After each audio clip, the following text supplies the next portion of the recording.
Salut à tous, je suis ravi de vous retrouver pour un nouveau numéro de Comme nous, entièrement dédié au spectacle Cathédrale de Lumière. Au sommaire de votre émission, nous vous proposons un focus sur les coulisses de ce spectacle, de découvrir les diverses animations proposées en marge de la projection, d'analyser les retombées économiques et touristiques de cet événement exceptionnel, sans oublier de vous plonger au cœur de l'ambiance d'un soir de projection. C'est parti!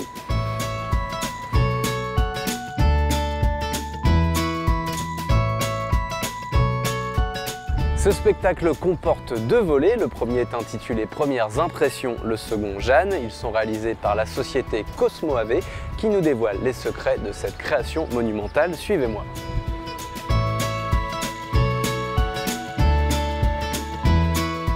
On est dans la régie où on a installé toutes les machines, à savoir les vidéoprojecteurs, donc 5 dans cette pièce et 5 supplémentaires à jardin. Les ordinateurs qui font marcher les vidéoprojecteurs, les écrans, le son.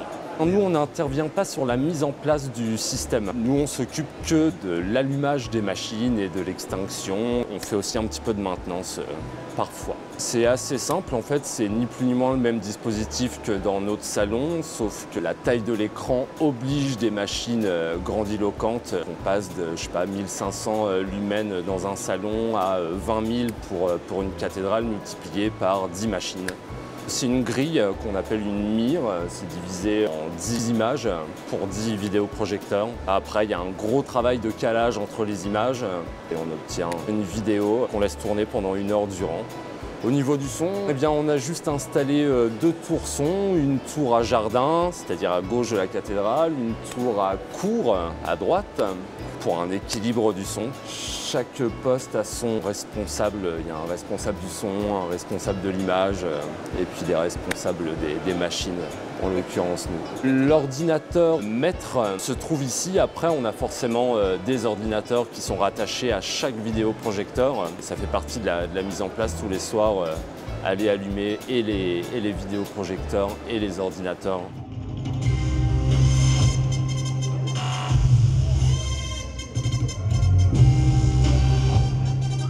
Quand on arrive chez nous dans notre salon et qu'on allume notre télé, on trouve ça beaucoup trop petit en fait.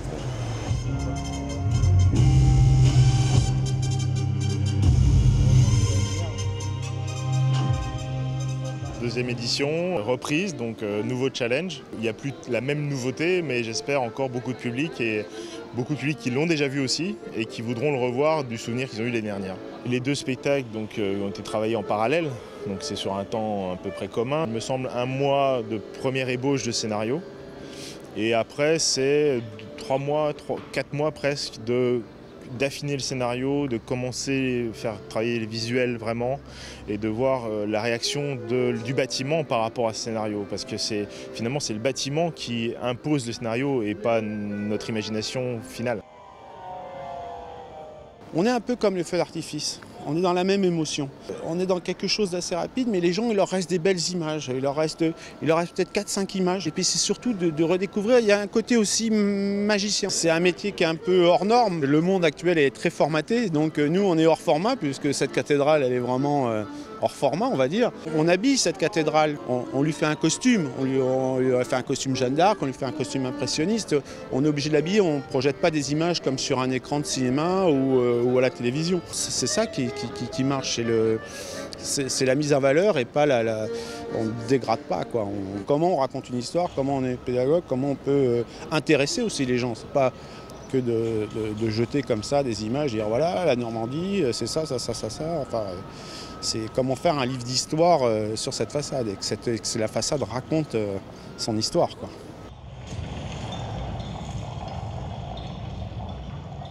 Jeanne d'Arc, effectivement, a une histoire locale énorme.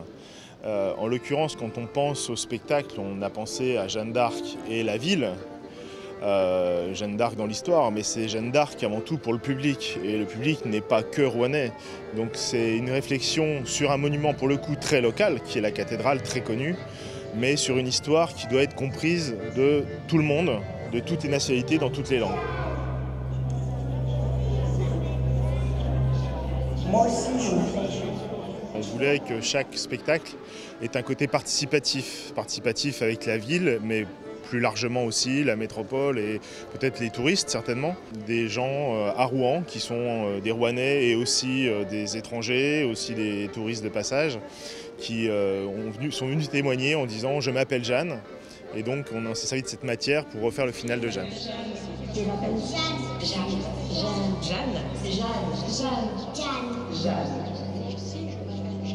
Nous aussi on s'appelle Jeanne.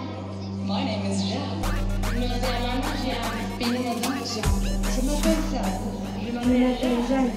Nous aussi on s'appelle Jeanne. Je m'appelle Jeanne. Moi aussi je m'appelle Jeanne. Nous aussi on s'appelle Jeanne. J'ai trouvé ça très rigolo et puis assez ludique de le faire avec ma fille. L'année dernière, nous sommes venus voir une soirée, les projections. On a trouvé ça sublime et effectivement, de voir plein de personnes, effectivement, c'est sympa. Ouais. Ça va être marrant de se voir sur un grand monument comme ça. C'est pas tous les jours qu'on voit ça. J'adore la ville de Rouen et c'était un petit clin d'œil de venir passer un bon moment avec ma fille. Nous aussi on s'appelle Jeanne. Jusqu'au 21 septembre, chaque crépuscule attirera des milliers de spectateurs place de la cathédrale. Pour l'édition 2013, ils étaient 410 000 à avoir assisté au spectacle, une affluence qui stimule l'économie des commerces environnants et le tourisme sur le territoire de la Créa.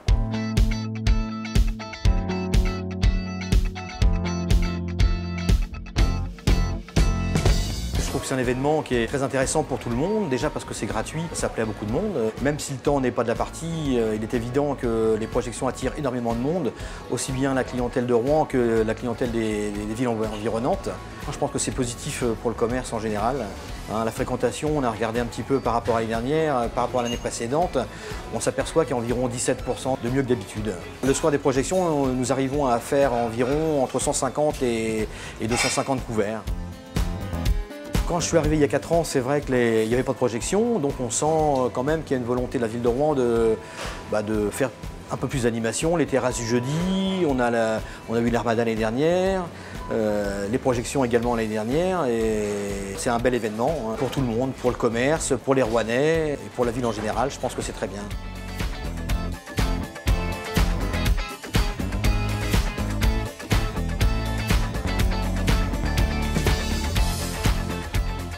C'est un moment événementiel pour nous très important puisque ça va couvrir 4 mois à peu près de l'été. Donc événement qui démarre en fonction de la lumière vers 23 h jusqu'à fin juillet et ensuite qui descendra par rapport à la clarté du jour pour pouvoir avoir une projection optimale sur la cathédrale. En dehors de l'accueil logistique, on va dire, nous avons un rôle prédominant sur la promotion de cet événement à travers le monde entier, que ce soit via les bureaux d'Atout France qui sont répartis dans 35 pays du monde, que ce soit via les services de presse de ces bureaux ou les services promotion tout court, donc à qui on communique par newsletter ou par rencontre en direct avec eux. Également l'accueil des journalistes. Énormément de journalistes sont venus l'année dernière voir et visualiser le spectacle. Donc ça c'est pour nous très très important. Nous avions réuni une centaine de partenaires qui sont tous hébergeurs, donc hôteliers, chambres d'hôtes, gîtes, camping, même restaurateurs. Et le président les a accueillis à l'Office du tourisme en rappelant sa détermination fondamentale et première de développer le tourisme pour développer les emplois. Alors l'année dernière, on a passé les 400 000 visiteurs, donc cette année on va faire mieux. La gratuité, bien sûr, elle est obligatoire. Vous n'imaginez pas faire payer les gens sur la place de la cathédrale pour voir un spectacle. Mais les retombées économiques sont importantes puisque du coup, les gens sont obligés de rester couchés à Rouen. Donc, génère de l'économie touristique et de la taxe de séjour. En termes de nuitées, on sait qu'on frôle le million de nuitées sur l'année. Je parle bien que des hôtels. À côté de ça, on a tout ce qui est chambre d'hôtes, gîtes, camping, et puis chez l'habitant. Vous recevez vous-même, j'imagine, des copains pour découvrir ce spectacle. L'économie, ils la mettent chez vous, mais ils la mettent aussi dans les restaurants, dans les boutiques. Donc tout ça, c'est que favorable. Bon, notre plus grosse clientèle de groupe sont les Japonais, il faut le savoir. sur Rouen, suivi des Allemands. Mais on a aussi de plus en plus de Russes. On démarche ce pays-là depuis 3 ans, ainsi que le Brésil. Et ce sont des clients qui arrivent, ce sont ce qu'on appelle les pays émergents. Et puis on a de plus en plus de Chinois. D'ici quelques années, on aura autant de Chinois qu'on a de Japonais ou d'Américains.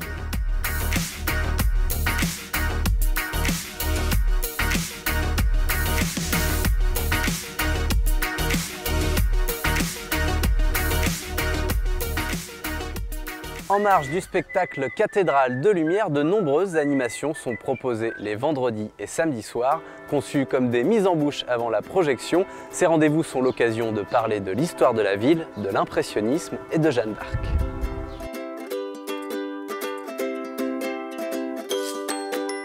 En amont du spectacle Cathédrale de Lumière, la Créa met en place pour la saison touristique des visites commentées et théâtralisées de la ville de Rouen tous les soirs, les vendredis et samedis entre juin et août. Donc, le programme que propose la Créa s'inscrit vraiment dans son objectif de développement culturel et touristique. Objectif de développement culturel puisque ces rendez-vous conçus comme de véritables mises en bouche vont permettre d'aborder l'histoire de la ville de Rouen et notamment l'impressionnisme et Jeanne d'Arc qui sont les 2 sujets du film projeté sur la cathédrale et objectif de développement touristique en proposant un programme de la fin de journée jusqu'en soirée pour permettre aux visiteurs de venir passer une soirée à Rouen, faire une visite, pourquoi pas dîner sur place et ensuite d'assister à la projection cathédrale. En juillet, vendredi, samedi soir, vous partez avec un guide conférencier sur les pas de Jeanne d'Arc pour un parcours en ville qui retrace les derniers moments, les derniers mois de la vie de Jeanne à Rouen et aussi qui va vous révéler comment la ville lui rend hommage aujourd'hui. Le samedi soir en août, là vous deviendrez un héros à la découverte de la ville de Rouen avec 2 comédiens et un musicien qui vont vous faire redécouvrir de manière complètement inédite la ville. Aussi bien ses monuments que des personnages très méconnus comme Michel d'Arc, la sœur de Jeanne d'Arc, qui rencontre les Beatles au Moyen-Âge. Voilà, quelque chose à la fois d'historique, avec une découverte historique, mais de très théâtralisé et plutôt d'humoristique. Les vendredis soirs en août, vous découvrirez l'imaginarium ambulant de Frédéric Philémon qui se compose d'une collection de curiosités historiques assez insolites. Donc à travers une déambulation autour de la place de la cathédrale, Frédéric vous présentera certains de ces objets, notamment des vraies fausses reliques de Jeanne d'Arc et un carnet qui vous révélera une autre facette de l'impressionnisme. Une visite à la fois sérieuse mais complètement décalée et vraiment insolite puisqu'on découvre des choses qu'on ne connaît pas du tout de l'impressionnisme et de Jeanne d'Arc. J'ai le plaisir d'être en compagnie de Frédéric Philémon, le créateur de l'Imaginarium. Bonjour Frédéric, merci de nous présenter en exclusivité cet Imaginarium. Quel est le concept ? Alors, le concept, c'est assez simple en fait. Moi je viens d'Épinal et depuis toujours en fait dans ma famille on a eu l'habitude de collectionner des objets un peu insolites, fantaisistes. Vous voyez, Frédéric Philémon l'Ancien avait commencé déjà un petit peu ces choses-là. Il avait déjà repris ça selon mes aïeuls. Mais il se trouve que je suis le dernier de la lignée des Philémon. Et je trouve un peu dommage que tous ces trésors en fait restent cachés aux yeux du public. C'est pourquoi j'ai créé une espèce de musée universel portatif qui nous permet de vraiment pouvoir présenter des objets insolites. Et du coup, j'ai pris simplement là, pour cette visite rouennaise que je ferai au mois d'août, j'ai pris des objets qui avaient vraiment rapport avec l'histoire de Rouen. Je ne sais pas si vous voulez que je vous en montre quelques-uns. Justement, je vois que vous avez ramené quelques échantillons, alors présentez-nous tout ça. C'est une poire d'odeur de sainteté.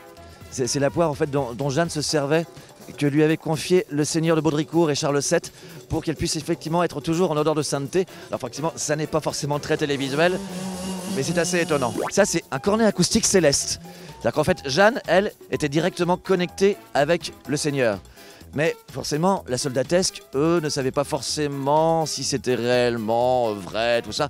Donc, un de ses compagnons d'armes, c'était un immigrant italien qui s'appelait Gilles de Rézy, avait commencé à construire un cornet acoustique céleste qui permettait en fait à tous les soldats aussi de pouvoir se connecter directement avec le Seigneur. Je ne sais pas si vous voulez l'essayer. Là, regardez. Effectivement, on l'entend. Il n'a pas grand-chose à me raconter pour le moment, mais on l'entend. Si vous ne vous rendez pas compte, c'est que quand vous parlez comme ça en l'écoutant, en fait c'est directement le Seigneur qui parle.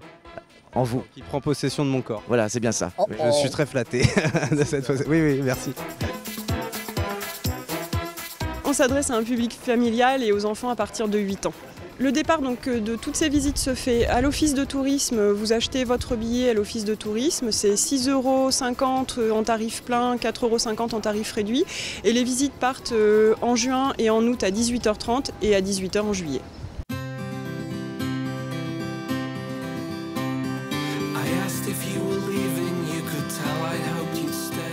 Je dis certaines images sont très bluffantes, on a l'impression que c'est réel quoi.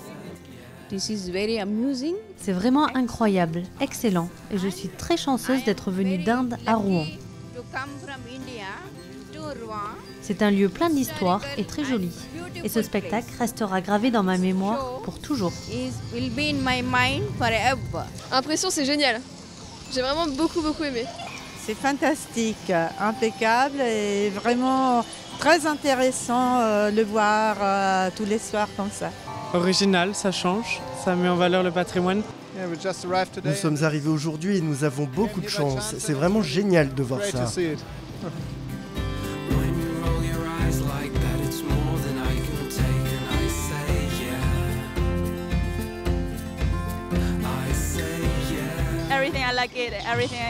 J'aime tout dans ce spectacle. La musique, son aspect historique. Cela montre la dimension artistique de la France. J'aime vraiment tout dans ce spectacle. Sur un monument comme celui-ci, c'est vrai que ça le met tout de suite en valeur et puis c'est un bon moyen de faire parler de Rouen, donc c'est chouette, hein. Ouais, c'est chouette, impeccable. C'est très bien, c'est joli, c'est magnifique la présentation. C'était vraiment un très beau spectacle. C'est la fin de cette émission, merci beaucoup de votre fidélité. Retrouvez tout de suite toutes les infos pratiques relatives au spectacle Cathédrale de Lumière. Ciao ciao.